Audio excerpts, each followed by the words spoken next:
This is the Candid podcast.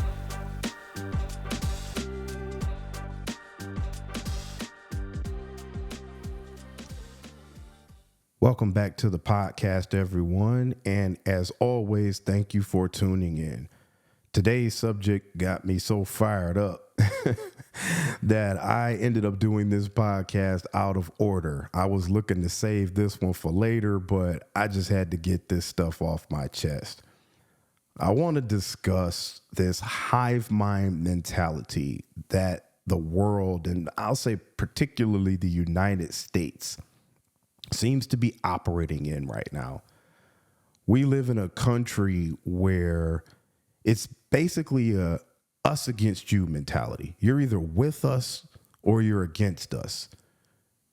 There is no in between. You're either on our side or you're not on our side. You either believe in every single doctrine, piece of rhetoric, whatever it is that's a part of the movement that you're following, or you're not one of us. We're going to have to label you something. There's no critical thinking going on amongst people anymore. People don't use this thing inside our head that God gave us called a brain to actually think anymore. No, you agree with this movement and you go along with every single thing that they tell you, or you're a traitor. You're not part of this movement. You're not this. You're not that. It's almost like a gang. That's how gangs operate. You are a blind pawn once you join a gang, and you are simply following orders and doing what you are told to do. If that gang leader tells you that you need to unalive your own brother because he stole money from the gang or he's considered a traitor, then you are expected to do that, or they will unalive you. You blindly follow, you do everything that the gang tells you to do, or else. If you want to leave the gang, you're lucky if they will allow you to get jumped out of the gang.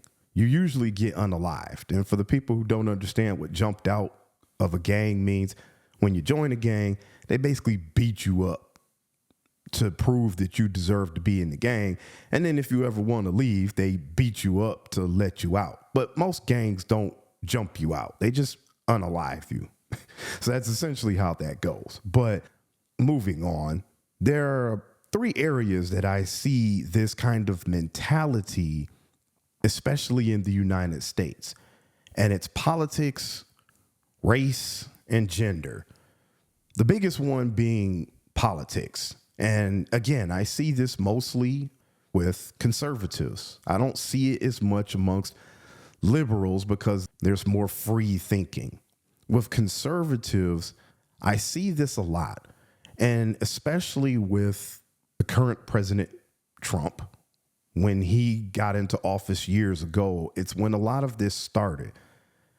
If you don't agree with every single thing that Donald Trump says, you're, quote, a libtard. That's what they call you. You blindly follow, or you're not part of our group.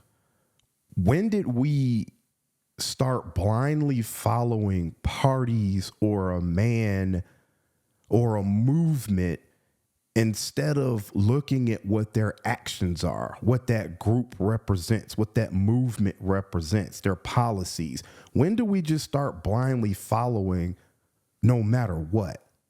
But that's where we are right now as a country. And we saw this during the most recent election, even in the election that Trump won years ago, with people having MAGA hats and MAGA flags and all these Trump bumper stickers, and people got so defensive if you said just anything wrong against Trump. You're not a conservative. You're not one of us. And they got to the point where it was almost violence. It's this hive mind mentality. Yet most of those people probably don't even know half of what Trump's policies are. They just know he says some bombastic things that get them all excited, and they just blindly follow.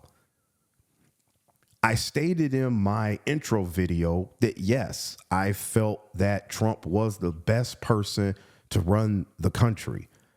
And I still feel that way. He was the lesser of two evils. I felt Trump was the better person to run the country, but I also stated that that doesn't mean that I believe in all of his policies or follow all the rhetoric, or I'm just a blind follower. But I'd rather have a conservative in office who is actually doing something over Joe, who is basically doing nothing. One thing that I can say is that Trump has gotten into office and started doing something. He's been doing a whole lot of something. But I'm not a blind MAGA follower, and I stated that. Everything Donald Trump says is not gospel to me. Everything the conservative party does is not gospel to me. I have a lot of issues with some of the stuff he said. This recent horrible tragedy with the plane and the helicopter colliding. Trump's getting up there talking about DEI and making it seem as if DEI caused this issue. And this isn't about me being for or against DEI. That's not the topic of this conversation. But he's just saying this stuff just off the cuff. He has no idea whether that's true or not. And yet people are just latching on to it. Some of his policies that he's done already, I don't agree with. He's pardoning all kinds of people that have no business being pardoned, especially some of the people who were involved in the whole J6 incident. And I understand Biden did it too. And I didn't agree with that either. He pardoned a whole slew of people when he left office that I don't agree with. So they were both wrong. Again, just because I thought that Trump was the best fit based on the options that we were given, because we all know an independent wasn't going to win, that doesn't make me a blind follower or lose my ability to think critically. I still retain those things. But apparently, that's not how it works. If you're a conservative, it's ride or die. You agree with everything Trump says, including people eating dogs and all other kinds of stuff that he was saying during the election that wasn't true. You either agree with all of that or you're, quote, a libtard. You're not one of us. You're just a fake conservative. It's this hive mind mentality. People so blindly follow that they actually start denying reality. I had a Facebook conversation, if you will, with somebody who claimed that January 6th, quote, didn't go down like what we were told. Yet all the media footage and the actual people who were a part of it that Trump has now pardoned, attendees who were there, all disagree with that. But because Trump and these other movements try to say, oh, it's not really how it happened, then all of a sudden we're just denying reality in order to blindly follow a person, a movement, whatever that may be. It blows my mind. I have a friend of mine who is very conservative. He is an older white man, probably in his late 60s, very conservative. And he begged me not to vote for Trump. We were having discussions about politics and that kind of thing. And he was begging me, please just don't vote for Trump. You can't vote for Trump. I didn't tell him which way I was voting. We were just having conversations about it. But this man is very conservative. And he was begging me not to vote for Trump. Oh my God, I can't believe it. You can be conservative but not be a Trump fan and be on the Trump bandwagon? No, that's not possible. This guy that I know even has a trans family member, trans woman, so a male presenting as a female, and he does not associate with that person. He said he won't even go to family gatherings because he won't respect their pronouns. And that always causes a problem. So this man is conservative. He has very conservative values, but even he did not want me to vote for Trump and didn't want anybody voting for Trump because he disagreed so much with him. It's actually possible. I know this blows people's mind to be a conservative, but not agree with other conservatives on some things if you actually choose to think freely and critically. There's things about Trump that I don't like. As I said, some of his policies, some of his attitude, his failure to denounce far right extremists. There's things about him that I don't like. But given the options, he was the best person to run the country. But I'm not going to go die on a hill defending him and denying reality either. But most people aren't like that. They just blindly follow like gang members. And then if you disagree, they want to label you something, or better yet, they want to tell you, well, if you don't like it, just get out. If you don't like America and if you don't like this, then you're not really an American and you just need to leave and get out. I've got a couple things to say about that. First off, is this how things work in all of your relationships? So if you come home and let's just say you're a man and you have a wife who's more traditional and she does all the cooking, and you tell your wife, do you mind, or ask her, do you mind like cutting back on some of maybe the salt in the food? It's just a little bit too salty for me. And she tells you, well, if you don't like it, get out. It's all or nothing. If you don't like the way I'm cooking, get out. Well, could you fry food a little bit less? I'm trying to get more healthy and I don't want as much fried food. Well, if you don't like what I'm making, get out. This is the menu and that's it. Take it or leave it. Is that how all your relationships work? It's fully a take it or leave it? I highly doubt that. Secondly, it's not just as easy as being able to just pick up my whole life or anybody and just move to another country. There's a lot of logistics involved with that. Passports, got to find a job, got to find a place to live, got to understand the laws, the culture, and all that other kind of stuff that goes along with going to another country. So it's not just that easy. Thirdly, technically speaking, you only own America because you stole it from the Native Americans. And then you brought my ancestors over here against their will. So unless you plan on funding my entire trip with living expenses and logistics and everything for me to go back to the motherland, I think I'm just going to chill out here, grab me a nice big old bucket of chicken, fried chicken, eat that, and I'll do whatever I want to do, say whatever I want to say, and there's nothing that you're going to do about it. We're going to go with that plan. When I look at race, it's no different. It's the same thing. Now, I can't speak for white people, but I imagine the conversation would kind of go like this. You get busted for using mustard instead of mayo. and your old man's like, gosh, dog it, I knew he was a traitor. I knew he'd been hanging with the blacks. Or you get caught smoking some Newports instead of some Marlboros. I knew it. I knew he just switched over to the other side. I'm joking, y'all. I'm joking. It's just a joke. But seriously, I can't speak for white people because obviously I'm not white. But black people are no different than politics. If you don't agree with all of the buffoonish, ignorant black culture that's going on, you're not one of us anymore. You're not black anymore. You forgot who you are. You ain't part of the crew anymore. You're white now, or you're whatever they want to call you now. If every incident between the police and blacks isn't racism to you, you ain't one of us anymore. You ain't black anymore. If you don't talk a certain way, if you don't walk a certain way, if you don't act a certain way, you ain't black anymore. You're not one of us. It's either all or nothing, man.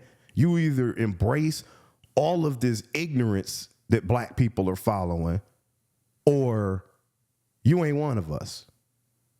You don't listen to hip hop and support all these idiots out here. You ain't one of us. little AK, little man, little yan, little garbage can, little doozy, little floozy, little woozy, and of course the GOAT, little jacuzzi. All these idiots out here spouting off foolishness. You ain't one of us. You ain't black no more. We took your black card, man. Trust me, I have plenty that I need to say about black people, and that's going to come in some future podcasts, so stay tuned for that. But even if I do stay balanced and truthful when it comes to race and black people, because as many bad things as I don't want to say bad things as much as I will criticize black people, when there are true racist incidents and things that happen, I stand up for that. And I say, hey, this is wrong. I'm not somebody who's just black is always wrong. I just don't like where our community is right now. But you can't speak out because you'll get called. And I guarantee I'm going to get called a coon, an Uncle Tom, a sellout. I'll be called everything but my mother's son, because I don't blindly fall in line with buffoonish hip hop culture and everything that black people represent nowadays. Ladies, you're not off the hook either when we talk about gender. It's mostly aimed at you all. Men, they have their issues too, and I will admit that.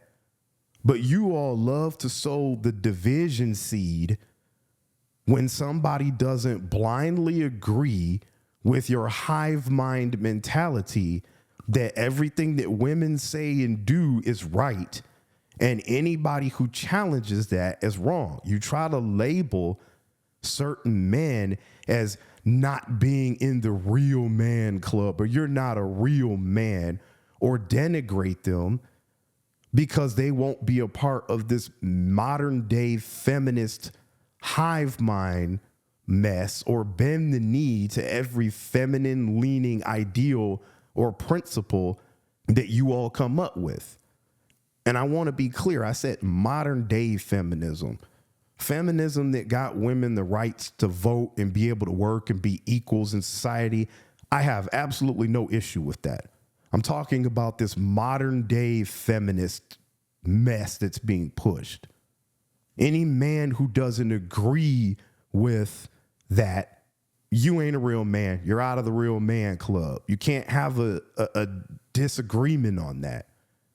When men try to hold you accountable for your bad attitudes, your ridiculous standards, lying and sneaky behaviors, more on that in later podcasts as well.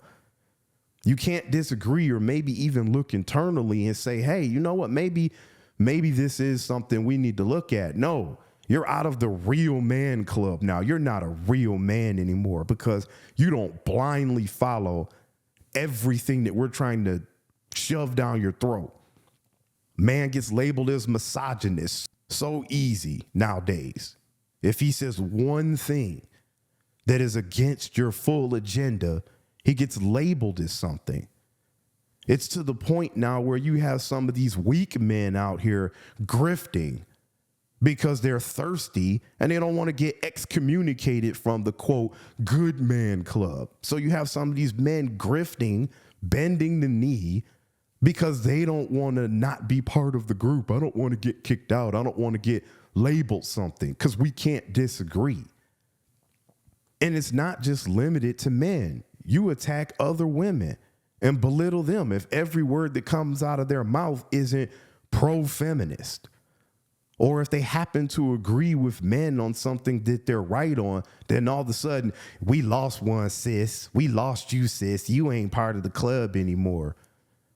A woman who may say, hey, I'm more submissive. I don't have a problem with being submissive. And I think that that's the order of things. There was a video of a woman who was showing herself doing tasks for her husband as far as like on a submissive level, not like he was bossing her around. But I mean, she was making lunch and things like, I don't mind doing this for my husband. And she was getting dragged. Looks like we lost another one. Y'all gonna wake up one day. What is there to wake up to? Now she's not part of the female club just because she's not doing every single thing that goes along with the doctrine or rhetoric now that is being, quote, a real woman in society. It's ridiculous. When all is said and done, this is all ridiculous.